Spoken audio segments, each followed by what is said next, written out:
Okay, so I know that it doesn't pick up right away. So I just want to let a few seconds, like 30 seconds go by before I start. So I'm not sure if you're hearing this or not, but I'll wait till about 30 seconds in.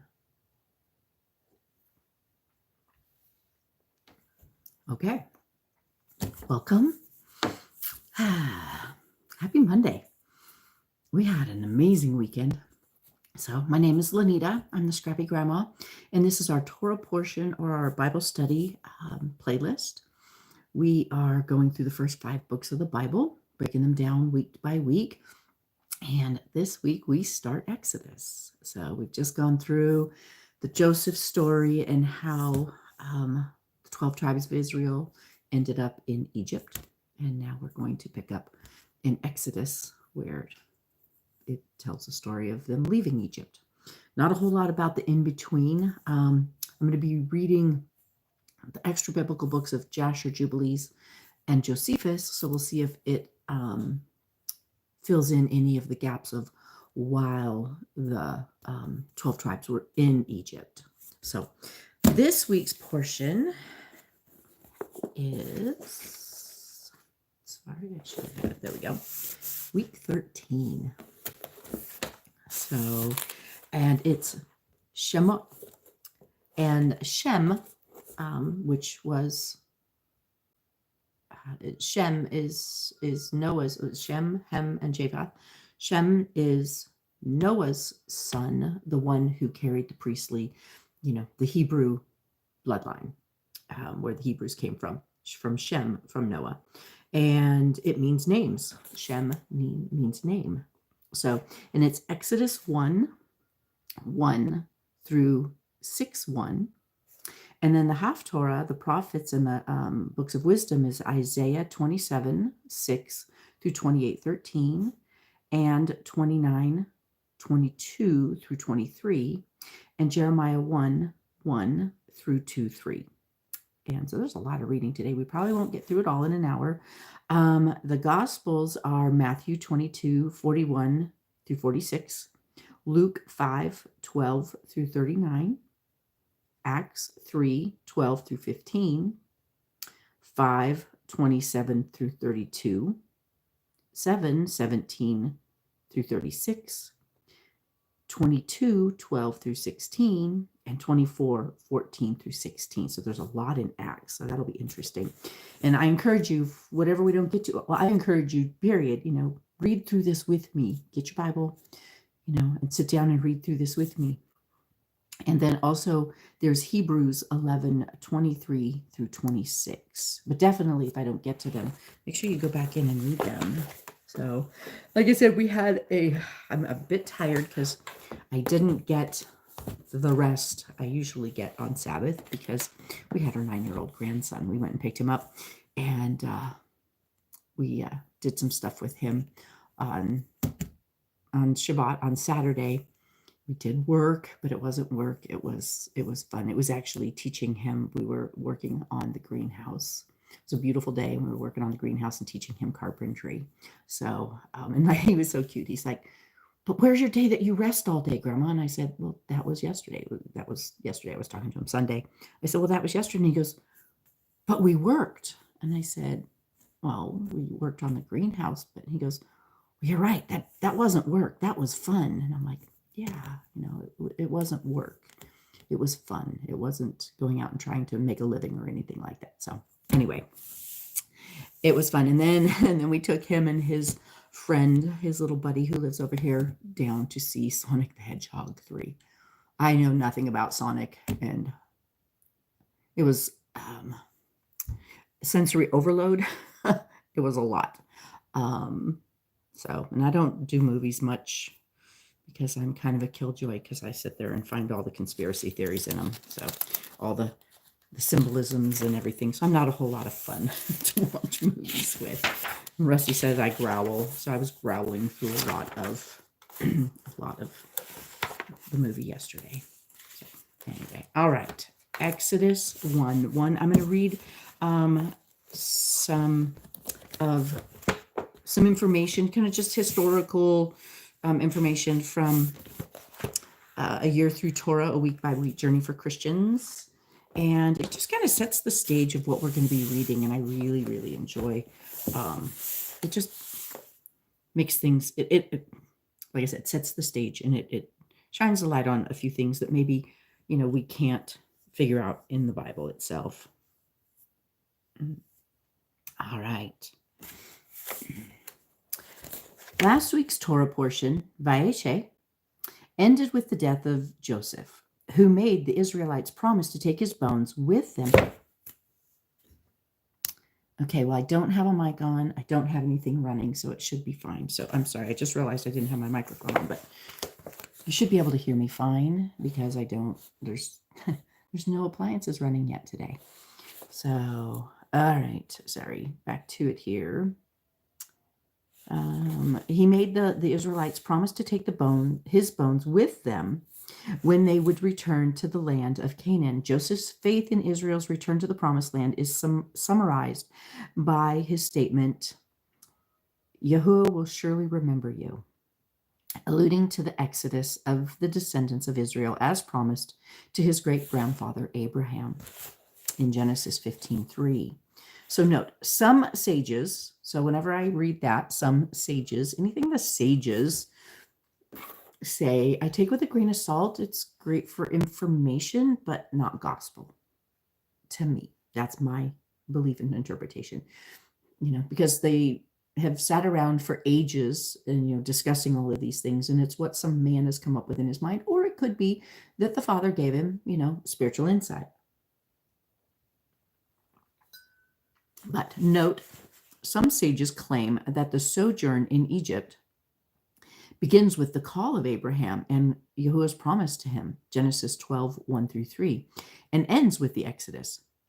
That is, the fathers Abraham, Isaac, and Jacob sojourned in Canaan for 250 years, and their descendants lived in Egypt bondage for an additional 215, Canaan 215 years, and their descendants lived in Egypt bondage for an additional 215 years. The total then would result in 430-year number listed in Exodus 12:40-41 and Galatians 3:17. Now that's interesting. We'll have to look that up. So this is a case where it's filling in information to give you, some more insight. The second book of the Torah is called Exodus, Going Out, a title derived from the Greek translation and the rabbinical name of the book of the Going Out from Egypt. In the Hebrew Bible, this book is called Shemot, names. Following the custom of naming a book according to the first significant word, Parsha Shemot, the first portion of the book begins directly with where Genesis left off, by listing the names of the descendants of Jacob who came to Egypt to live in Goshen. And it says, these are the names of the sons of Israel who came to Egypt with Jacob, each with his household, Exodus 1:1. After the death of Joseph at the age of 110, the rest of his brothers, the last to die was Levi at the age of 137.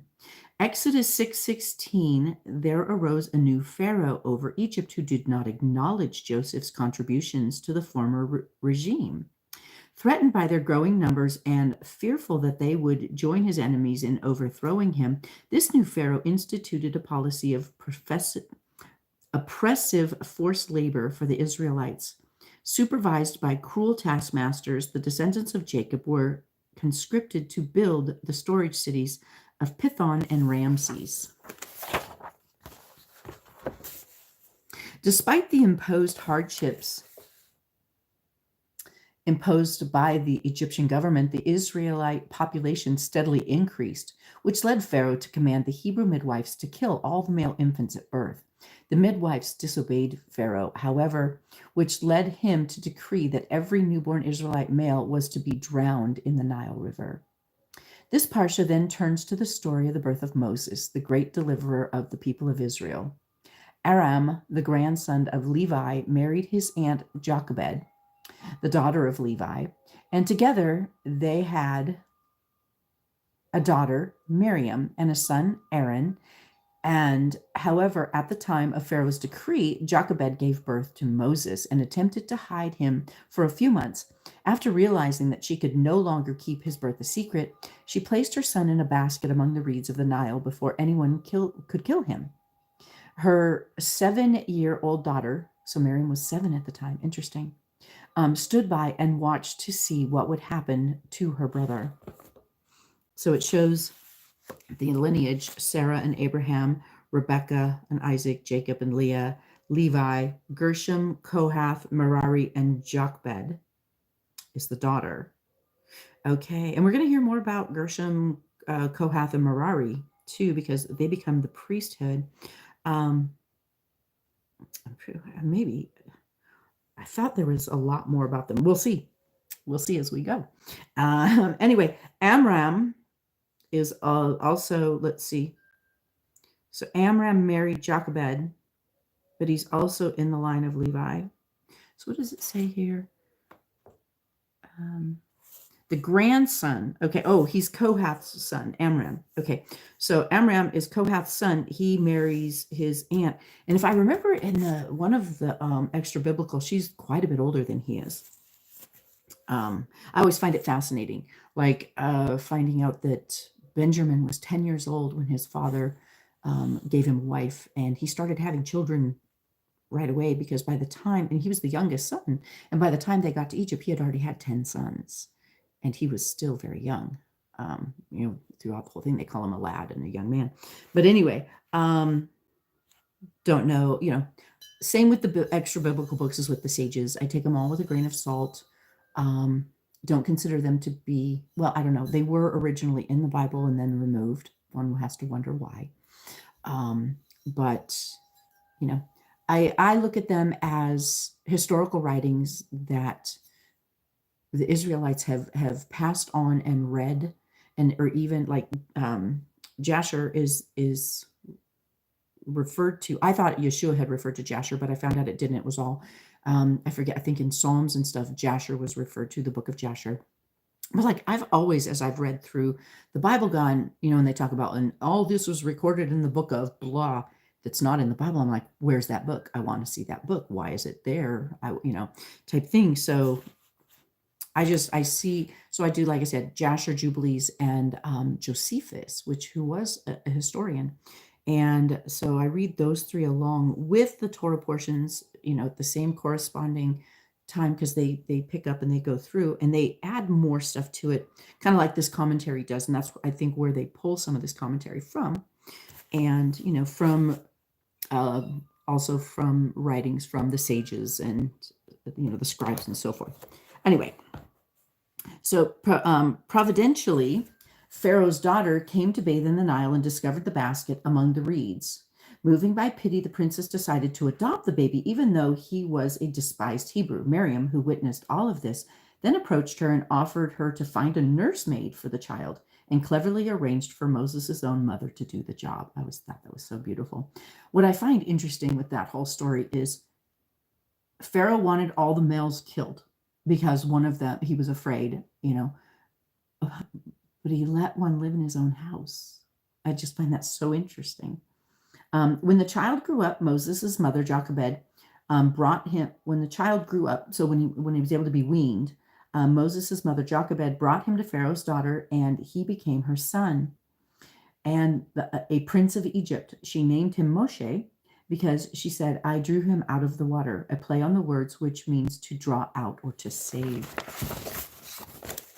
According to the Midrash, I just saw a definition of Midrash. I'll have to get the definition so I can share it, of Midrash. But as a very young lad, Moses was once seen throwing Pharaoh's gold crown down to the ground. Upon learning of the apparent act of insolence, Pharaoh devised a test to see if the child understood the implications of his actions. Now, I did read this. I think this is in Jasher.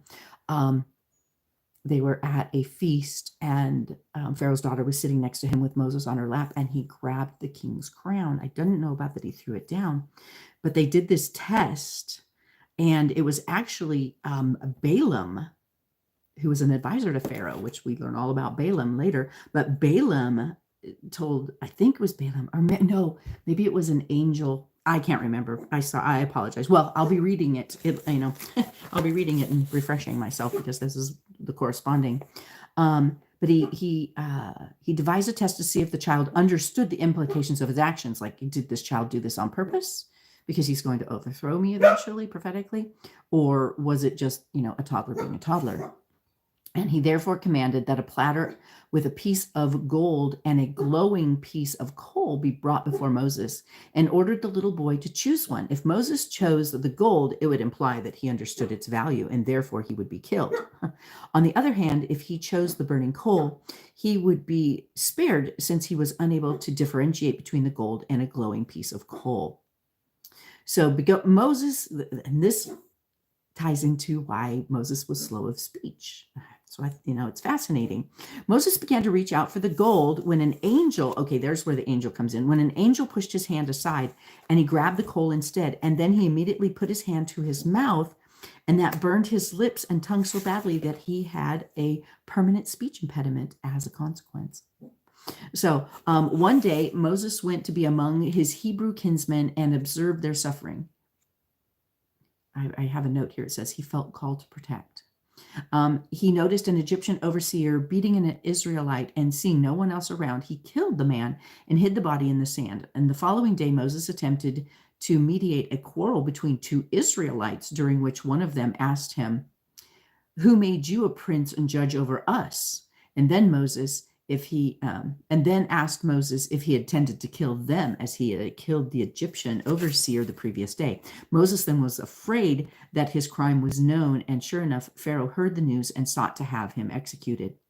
Moses then fled Egypt to Midian, to the land of his distant cousins, where he came to a city where he magnanimously defended the 7 daughters of Jethro being his father-in-law, or soon-to-be father-in-law, from unfriendly shepherds. After learning of his kindness and bravery, Jethro rewarded Moses by employing him as a shepherd and giving his daughter Zipporah to him as a wife. Moses and Zipporah later had 2 sons, Gershom, meaning stranger here, and Eleazar, my Yahuwah, my Adonai will help.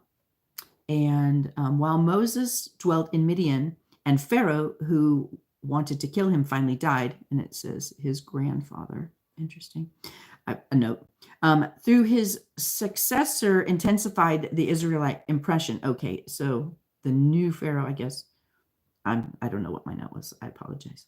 The Israelites cried out loud to Yahuwah for help, and Yahuwah heard their groaning and remembered his covenant with Abraham, with Isaac, and with Jacob. And Yahuwah saw the people of Israel, and Yahuwah knew. Exodus 2:25. Melach Adonai. One day, as Moses was tending Jethro's sheep in the west near Mount Horeb, from a root word meaning desolate, the angel of Yahuwah appeared to him in a flame of fire out of the midst of a bush. As Moses gazed in wonder, Yahuwah commanded him to remove his sandals and identified himself as the Adonai of Abraham, of the Elohim of Isaac, and the Elohim of Jacob. Yahuwah had seen the affliction of his people Israel and had chosen Moses, to be his deliverer, to take the Israelites out of Egypt to the promised land. Wow, there's a lot. So I'm going to just pause it here because we're going to read it anyway. And then I'm going to go back and read that. So let's start in prayer. Father God, thank you for all that you do in our lives. Thank you that you are bringing so many people back into covenant with you. Thank you for the opportunity to read your word and to share it with others. And Father, I pray that everyone that listens to this, that you put in them a burning, deep desire to know you and to give them a passion and a hunger and thirst for your word, so that we can know you more and walk in covenant with you. My heart's desire is that people have a passion for your word and want to dig in and find the treasures that you have hidden there for us to be able to know you more. Bless this time of reading. Let only your words come out of my mouth, and bless all of the listeners of this recording. In Yeshua's mighty name. Amen. All right. So we start in Exodus and Exodus 1. And these are the names of the children of Israel who came to Mitzrayim, to Egypt, with Jacob, each one with his household. Reuben, Shimeon, Simon, Levi, and Yehuda, Judah, Issachar, Zebulun, and Benaim, which is Benjamin, Dan and Naphtali, Gad and Asher, and all of those who were descendants of Jacob, were 70 beings, as Joseph was already in Mitzrayim. And Joseph died, and all of his brothers, and all that generation. And the children of Israel, okay, so here they just jump. Joseph died, all that generation died, and then the children of Israel were fruitful and increased very much and multiplied and became very strong, and the land was filled with them. Then a new sovereign arose over Mitzrayim who did not know Joseph. And he said to his people, see, the people of the children of Israel are more and stronger than we. Come, let us act wisely towards them, lest they increase. And it shall be, when fighting befalls us, that they shall join our enemies and fight against us, and shall go up out of the land. So they set slave masters over them to afflict them with their burdens, and they built for Pharaoh supply cities, Pithon and Ramses. But the more they afflicted them, the more they increased and grew, and they were in dread of the children of Israel. And the Mitzrayites, the Egyptians, made the children of Israel, serve with harshness.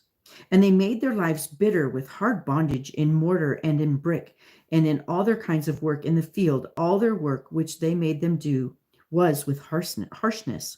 Then the sovereign of Mitzrayim spoke to the Hebrew midwives, of whom the name of one was Shiphrah, and the name of another was Puah. And he said, when you deliver the Hebrew women and see them on the birth stools, if it is a son, then you shall put him to death. But if it is a daughter, then she shall live. But the midwives feared Elohim and did not do as the sovereign of Mitzrayim commanded them, and kept the male children alive. So the sovereign of Mitzrayim called them for the midwives and said to them, why have you done this and kept the male children alive? And the midwives said to Pharaoh, because the Hebrew women are not like the Mitzrayim, the Egyptian women, for they are lively and they give birth before the midwives come to them. So Elohim was good to the midwives, and the people increased and became very numerous. Sorry, my daughter called. I'll have to call her back. So Elohim was good to the midwives and to the people, and increased and became very numerous. And it came to be, because the midwives feared Elohim, that he provided households for them. And Pharaoh commanded all his people, saying, throw every son who is born into the river, and keep alive every daughter. 2. And the men of the house of Levi went and married a daughter of Levi. And the woman conceived and bore a son, and she saw that he was a lovely child, and she hid him 3 months. And when she could hide him no more longer, she took an ark of wicker for him and coated it with tar and pitch and put the child in it. I'm always thinking, how did she keep it from being sticky with it being tar and pitch? And when she could hide him no longer, she took the ark of wicker for him and coated it with tar and pitch and put the child in it and laid it in the reeds by the edge of the river. And his sisters stood at a distance to know what would be done to him. And the daughter of Pharaoh came down to wash herself at the river, and her young women were walking by the riverside. And when she saw the ark among the reeds, she sent her female servants to get it and open it, and saw a child, and see, the baby wept. So she had compassion on him and said, this is one of the children of the Hebrews. So they knew Moses all along was a Hebrew child. And his sister said to Pharaoh's daughter, shall I go and call a nurse for you from the Hebrew women to nurse the child for you? And Pharaoh's daughter said to her, go. And the young woman went, this is Miriam, went and called the child's mother. And excuse me, and Pharaoh's daughter said to her, take the child away and nurse him for me. Then I shall pay your wages. So what a blessing. She, in faith, put her baby in a basket out in the river to spare his life, trusting Yahuwah with him. And look how he blessed her. The baby came back and she got paid to nurse him. God is so good. He's so good. When we walk in obedience, the blessings abound. It just is it's so true. And the child grew, and she brought him to Pharaoh's daughter, and he became her son. And she called his name Moshe, saying, Moses, because I have drawn him out of the water. And in those days, it came to be when Moshe was grown that he went out to his brothers and looked at their burdens, and he saw a Mitzrayite, an Egyptian, striking a Hebrew, one of his brothers. So he turned this way and that way, and he saw no one, and he struck the Mitzrayite and hid him in the sand. And he went out the second day and saw two Hebrew men fighting, and he said to the one who did the wrong, why did you strike your neighbor? And he said, who made you a head and a judge over us? Do you intend to kill us as you killed the Mitzrayite? And Moshe feared and said, truly, the matter is known. And Pharaoh heard of the matter, and he sought to kill Moshe. But Moshe fled from the face of Pharaoh and dwelt in the land of Midian. And he sat down by a well. And the priests of Midian had 7 daughters, and they came to draw water, and they filled their troughs to the water. They filled the troughs to water their father's flocks. But the shepherds came and drove them away. Then Moshe stood up and came to their rescue and watered their flocks. You see, Moshe is a rescuer. He has the traits of Yeshua to rescue and to care for. They came to Raul, who's also known as Jethro, their father, and he said, how is it that you have come so soon today? And they said, a Mitzrayite rescued us from the hand of the shepherds, and he also drew enough water for us and watered the flock. And he said to his daughters, and where is he? Why did you leave the man? Call him and let him eat bread. And Moshe agreed to dwell with the man, and he gave Zipporah his daughter to Moshe, and she bore him a son, and he called his name Gershom. For he said, I have become a sojourner in a foreign land. And it came to be after these many days that the sovereign of Mitzrayim died, and the children of Israel groaned because of the slavery. And they cried out, and their cry came up to Elohim because of the slavery. And Elohim heard their groanings, and Elohim remembered. I always love that. He remembered.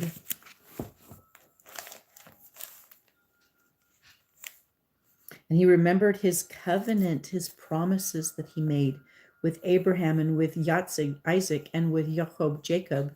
And Elohim looked at the children of Israel, and Elohim knew. Interesting. Question mark. Elohim knew. He knew what they were going through. Anyway, 3. And Moshe was shepherding the flocks of Yithro. See, his name up there is Raul. Down here it's Yithro. Or Yithro, his father-in-law, the priest of Midian, and he led the flock to the back of the wilderness and came to Horeb, the mountain of Elohim. And the messenger of Yahuwah appeared to him in a flame of fire from the midst of a bush. And he looked and he saw that the bush was burning with fire, but the bush was not consumed.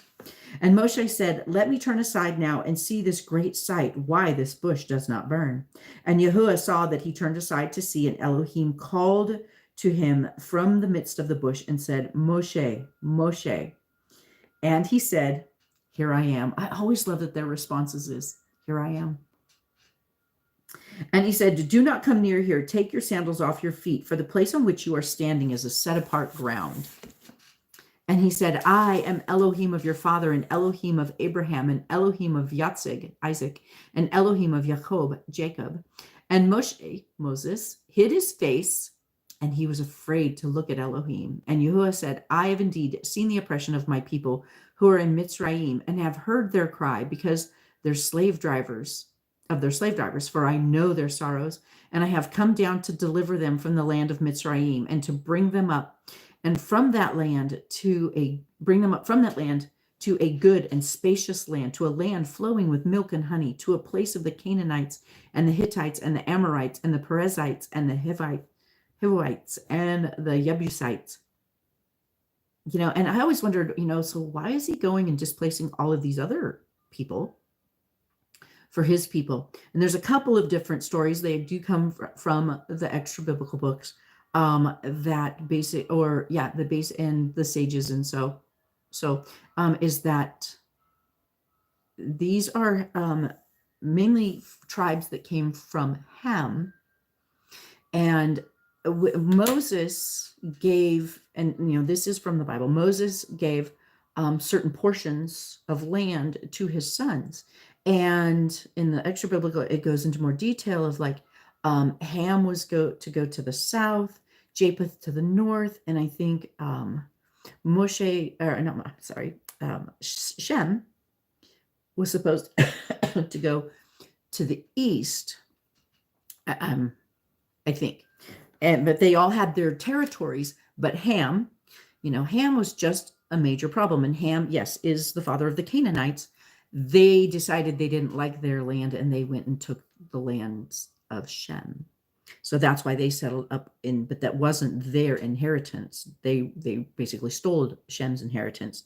One, and the other is because they were all, Ham's wife had Nephilim DNA, and Yahuwah, Yahuwah is all about the preservation of his creation's life, but the Nephilim and that DNA was a mixture of his creations that were not supposed to mix together to become their own creation, and they were an abomination to Yahuwah, and they were to be put to death. They were to be cleansed out. He did not, because the more that the Nephilim's DNA spreads through the whole, the bloodline of Ham through his wife when he came over on the ark, and that's Satan's purpose. He wants to pollute the bloodline so that Yeshua could not come, because Yeshua had to come. Jesus had to come from a pure bloodline, from the creator, from his father, Yahuwah. And it couldn't have any mixed seed. And that's why, like when Judah married a Canaanite woman, he disqualified himself, but it was already prophesied that Yahuwah had to come through the line of Judah.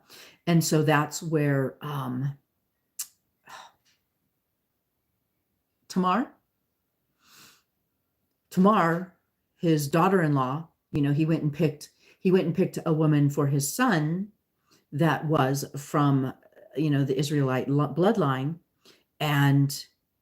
but his son was evil and died, and his second son was evil and died. And then she did the whole, tricked her father-in-law, Judah, and she got pregnant because, acting like a prostitute. And Yahuwah was able to, Yahuwah created that, continued to make that bloodline clean, even when man would go in and try to pollute their own bloodline. So, shoot, I have no idea where I left off. I got off onto a tangent. I apologize, and I shouldn't, because we have so much to read today, but I just at least need to get through the portion. And so, burning bush.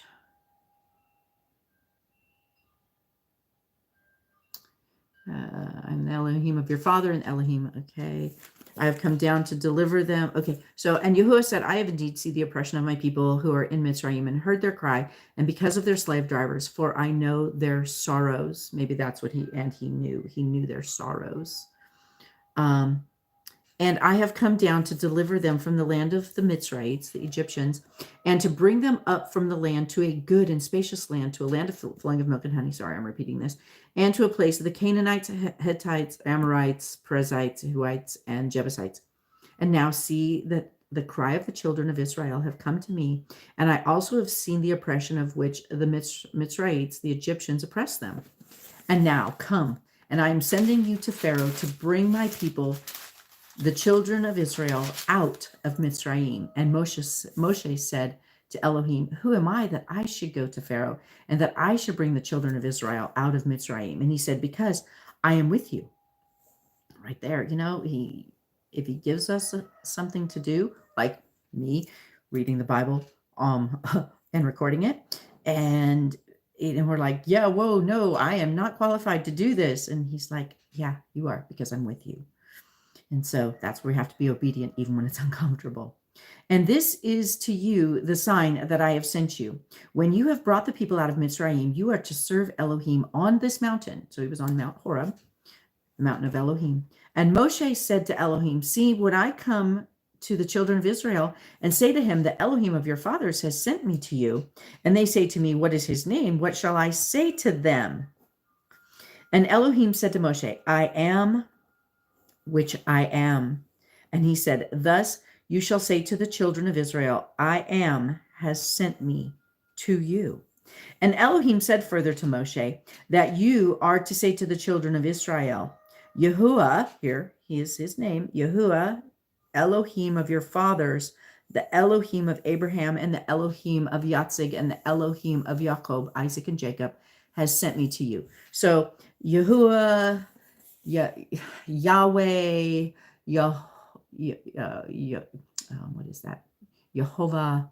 We're not sure. The Yod He Vav He, we're not sure of. Those are the consonants. YHWH or YHVH. It's different. It's changed through, but those are the consonants. We don't know what the actual vowels were, so we're not sure. Oh my gosh, I have to decline her call again.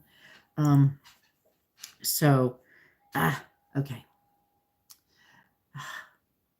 This is my name forever, and this is my remembrance to all generations. Go, and you shall gather the elders of Israel together and say to them, Yahuwah, Elohim of your fathers, and the Elohim of Abraham and Yitzhak and Jacob appeared to me, saying, I have indeed visited you and seen what is done to you in Mitzrayim. And I say, I am bringing you up out of the affliction of Mitzrayim to the land of the Canaanites and the Hittites and the Amorites and the Perizzites and the Hivites and the Jebusites, to a land flowing with milk and honey.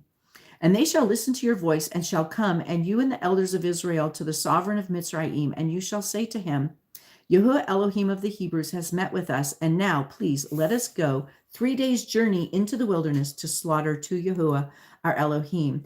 And so this is to reinstate the offerings, because they forgot so much while they for that 215 years that they were in captivity, and completely kind of like we are today in the world, but really not of the world. They were in Egypt, but they weren't Egyptians.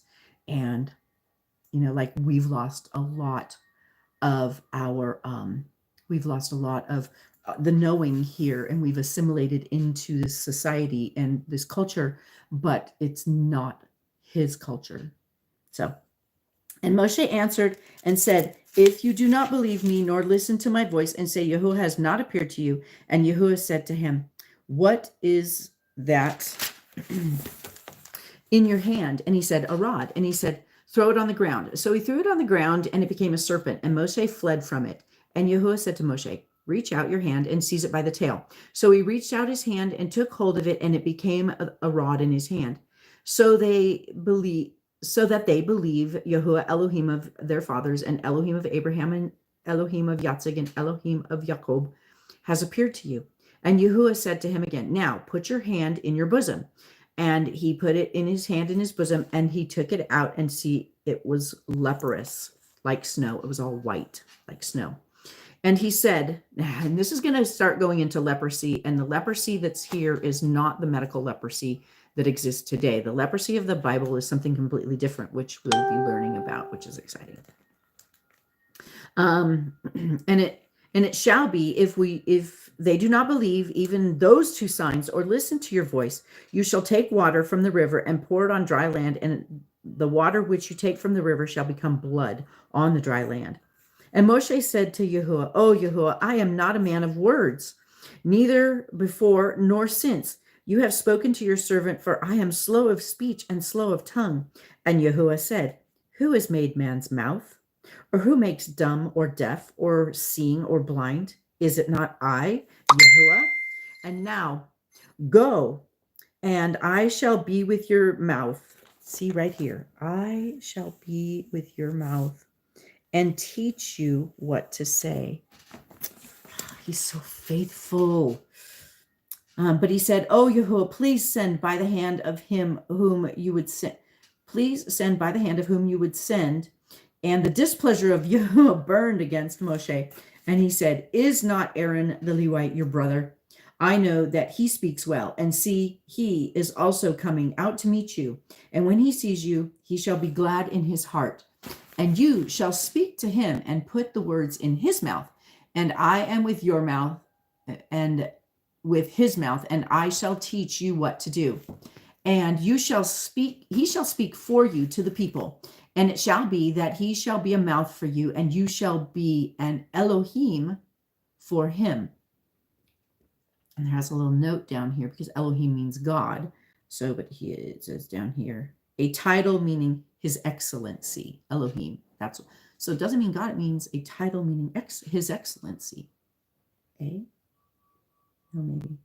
Oh, I'm sorry. Elohim, a mighty one. That's what it means, a mighty one. So a mighty one, a God, but not the God. The mighty one. And take this rod in your hand with which you shall do the sign. And then Moshe went and returned to Yether. Now he's 3 different names so far. Yether. We need to have a conversation and a study on why he's got, I think we talked about it last year when we went through this, why he has 3 different, he's referred to in 3 different names here. His father-in-law, and said to him, please let me go and return to my brothers who are in Mitzrayim to see whether they are still alive. And Yithro said to Moshe, go in peace. And Yahuwah said to Moshe in Midian, go, return to Mitzrayim, for all the men are dead who sought your life. So Moshe took his wife and his sons, and he set them on a donkey, and he returned to the land of Mitzrayim. And Moshe took the rod of Elohim in his hand. And Yahuwah said to Moshe, as you go back to Mitzrayim, see that you do all those wonders before Pharaoh, which I have put in your hand. But I'm going to strengthen his heart so that he does not let the people go. I always wondered why. And I guess it's just because he had to get to the point of really, well, I'm sure there's many reasons. But it's like, why is he setting Pharaoh up for failure? That seems cruel, but we know that Yahuwah is not cruel. So,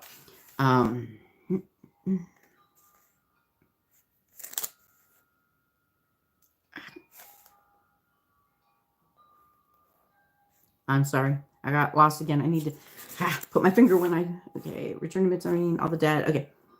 And Yahuwah said to Moshe, as you go back to Mitzrayim, see that you do all the wonders before Pharaoh, which I have put in your hand, but I'm going to strengthen his heart that he does not let the people go. And you shall say to Pharaoh, thus say Yahuwah, Israel is my son, my firstborn.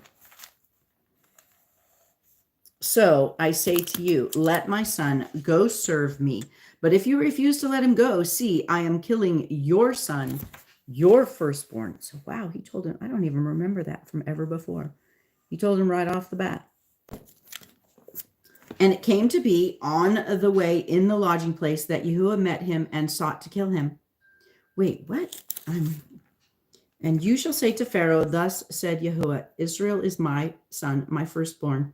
So I say to you, let my son go serve me. But if you refuse to let him go, see, I am killing your son, your firstborn. And it came to be on the way in the lodging place that Yahuwah met him and sought to kill him. Moses. And Sephora took a sharp stone and cut off the foreskin of her son and threw it at his feet and said, you are indeed a bridegroom of blood to me. Yeah, I hope I can do some research and find out what this all means, because this has always confused me. So he let him go. Then she said, you are a bridegroom of blood because of the circumcision. And Yahuwah said to Aaron, go to meet Moshe in the wilderness. And he went and he met him on the mountain of Elohim, and he kissed him. And Moshe then told Aaron all the words of Yahuwah who had sent him and all the signs which he had commanded him. And Moshe went with Aaron and gathered together all the elders of the children of Israel. And Aaron spoke all the words which Yahuwah had spoken to Moshe. Then he did the signs before the eyes of the people, and the people believed. And they heard that Yahuwah had visited the children of Israel, and that he had looked on their affliction, and they bowed their heads and did obeisance. I always have a hard time with that word. Obeisance. Bow, essentially, is I think what it means. 5. And afterward, Moshe and Aaron went in and said to Pharaoh, thus said Yahuwah Elohim of Israel, let my people go so that they celebrate a festival to me in the wilderness. And Pharaoh said, who is Yahuwah that I should obey his voice to let Israel go. I do not know Yahuwah, nor am I going to let Israel go. And they said, the Elohim of the Hebrews has met with us. Please let us go 3 days' journey into the wilderness and slaughter to Yahuwah, our Elohim, lest he fall upon us with pestilence and with the sword. But the sovereign of Mitzrayim said to them, Moshe and Aaron, why do you take the people from their work? Get back to your burdens. And Pharaoh said, see, the people of the land are many now, and you make them cease from their burdens. And the same day Pharaoh commanded that the slave drivers of the people and their foremen, saying, you are to no longer to give the people straw to make bricks as before. Let them go and gather the straw for themselves and lay on them the required amount of bricks which they made before. Do not diminish it, for they are idle. That is why they cry out, saying, let us go slaughter to our Elohim. Let more work be laid on the men so that they labor in it and not pay attention to the words of the falsehoods. And the slave drivers of the people and their foremen went out and spoke to the people, saying, thus said Pharaoh, I do not give you straw. Go and take straw for yourselves wherever you find it, and your work shall not be diminished. And the people were scattered in all the land of Mitzrayim to gather stubble for straw. And the slave drivers were hurrying them on, saying, fulfill your actions, your daily matters, as there was straw. Also, the foremen of the children of Israel, whom Pharaoh's slave drivers had set over them, were struck and were asked, why have you not fulfilled your law in making bricks both yesterday and today as before? And there's some really bizarre stories in the extra biblical text about all of this, of what they made them do. It was awful. What they did to their children and their children, how they had to sacrifice their children, the babies. And the foreman of the children of Israel cried out to Pharaoh, saying, why do you treat your servants this way? And there was no straw given to your servants, and they say to us, make bricks, and see, your servants are struck, but your own people are at fault. But he said, you are idle, you are idle. That is why you say, let us go and slaughter to Elohim, or to Yahuwah. So now go work, and straw is not given to you, but deliver the amount of bricks. And the foreman of the children of Israel saw that they were in trouble after it was said, you are not to diminish your daily amount of bricks. And when they came out from Pharaoh, they met Moshe and Aaron, who stood there to meet them. And they said to them, let Yahuwah look on you and judge, because you have made us loathsome in the eyes of Pharaoh and in the eyes of his servants, and to give a sword in their hands to kill us. And Moshe returned to Yahuwah and said, Yahuwah, why have you done this evil to the people? Why did you send me? For ever since I came to Pharaoh to speak in your name, he has done evil to this people, and you have not delivered your people at all. And that is the end of the Torah portion. Now we're going to go to Isaiah 27:6. Okay, Isaiah 27:6. Where is it?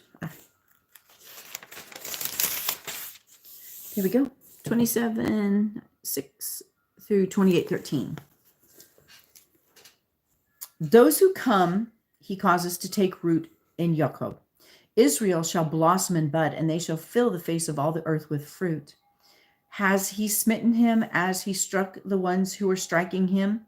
Or as a killer was he killed as he was killing? In measure, by sending her away, you contend with her. He shall take away by his rough wind, and he, meaning Yahuwah, because it's capital H here, in the day of the east wind. What are we talking about here? Punishing Leviathan, and he shall kill the monster, and Yahuwah do guard it and water it every moment, lest it hurt, and guard it night and day. Well, okay. Let's see. So he was smitten and he was struck, and the ones who were striking him, or as a killer, he was killed as he was killing. In measure, by sending her away, you contend with her. He shall take her away by his rough wind in the day of the east wind. Therefore, by this, the crookedness of Jacob is covered, and this is all the fruit of taking away his sin, when he makes all the stones of the slaughter place like chalk stones that are beaten to dust. Ashram and some pillars rise no more, the astral poles. For the city of defense is lonely, a home forsaken and left like a wilderness. There the calf feeds, and there it lies down and shall consume its branches. When its twigs are dry and they are broken off, women come and set them on fire. For it is a people of no understanding. Therefore, he who made them has no compassion on them, and he who formed them shows no favor. And in that day it shall be that Yahuwah threshes from the channel of the river to the wadi of Mitzrayim, and you shall be gathered one by one, O children of Israel. And in that day it shall be a great shofar is blown, and those who are perishing in the land of Asher and outcasts of the land of Mitzrayim shall come and shall worship Yahuwah on the set apart mountain of Jerusalem. So this is prophecy. Woe to the proud crown of the drunkards of Ephraim, and to the fading flower and its splendor, comeliness that is at the head of the fertile valley, to those who are overcome with wine. See, Yahuwah has one who is strong and potent, like a downpour of hail and a destroying storm, and like a flood of mighty waters flowing, who cast down to the earth with the hand. The proud crown of the drunkards of Ephraim is trampled underfoot. Interesting. This is not making any sense to me, so if it's making any sense to you. And the fading flower of its splendor, comeliness that is on the head of the fertile valley, like the first fruit before the summer, which when one sees is he eats up while it is still in his hand. In that day, Yahuwah of hosts is for a crown of splendor and the headdress of comeliness to the remnant of his people. Okay, so this is when they've all been scattered. And a spirit of right ruling to him who sits in right ruling, and strength to those who turn back the battle at the gate. And these too have gone astray through wine and through strong drink, wandered about. Priests and prophets have gone astray through strong drink.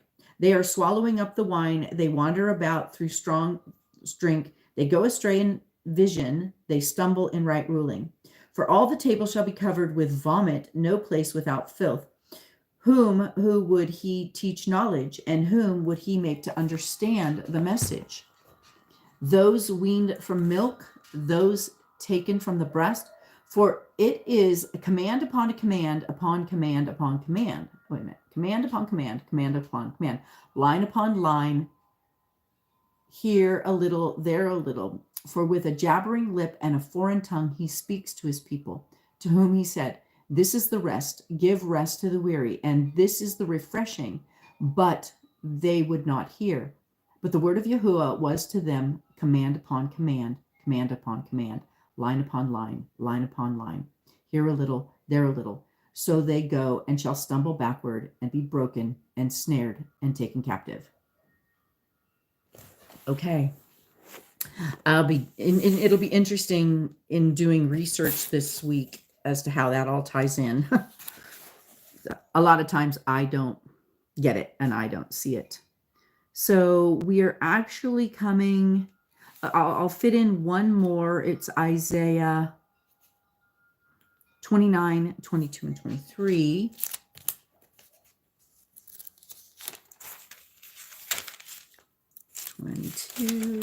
And 23, because that's going to be very small. Therefore said Yahuwah, who ransomed Abraham concerning the house of Jacob, Jacob is no longer put to shame, no longer does his face grow pale. And when he sees his children, the work of my hands in his midst, they shall set apart my name and set apart the set apart one of Jacob and fear the Elohim of Israel. And then Jeremiah 1:1 through 2:3. I don't think we'll have time to do that. So I'm just going to go ahead. I will also post in the comments. I'll post it later into the comments, the extra biblical books that go with this, where you can read all the, the extra biblical stories for those of you that are interested. So I'll have all the Torah portions in the comment or in the description. I'll have all the Torah portion, the Haftorah, the Gospels, and the extra biblical books. Thank you for joining me again this week. And have a beautiful week. This is a wonderful start to the week. We have beautiful weather. I know a lot of people, I've been seeing a lot of my friends online with snow and cold, and we have really beautiful weather. In fact, we really could use some water and some snow. One of the things we're noticing is it's already mid-January and there's no snow in the mountains, and that's unusual here for us. So, Father God, bless everyone who has listened to this. Bless their week. Pour down blessings upon them. Heal the sick. Bind up the broken heart. Bring them comfort. And draw everyone unto you. All for your glory, my King. In Yeshua's holy name. Amen. Be blessed. Have a great week. Love you all.